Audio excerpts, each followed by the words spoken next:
This video is brought to you by TS4U IT Engineering Bootcamp. Are you looking for an IT bootcamp?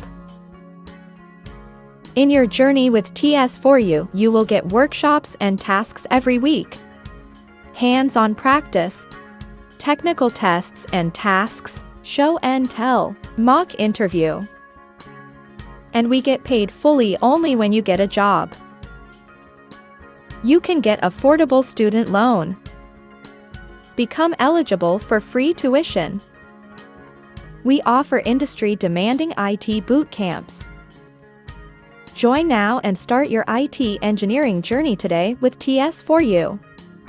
You can start. So can you tell me the difference between git remote and git clone?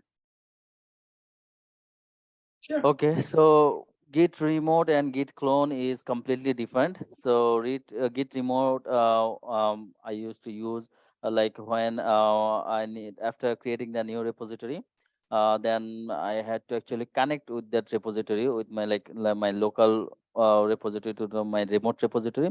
So for that I used to use like the git remote add, then give the name of that, like most of the time put the name origin, but you can put any name actually, then just give the link of that repository.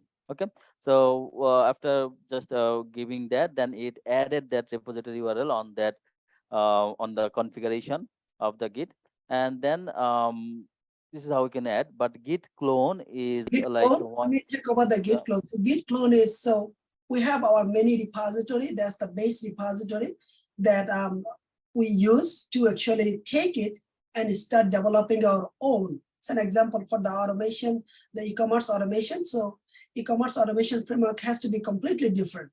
So we actually clone the base framework, and then we actually clone it and then start making the changes based on the e-commerce framework needs. So cloning means you are not changing the base framework. That's how we use in our environment.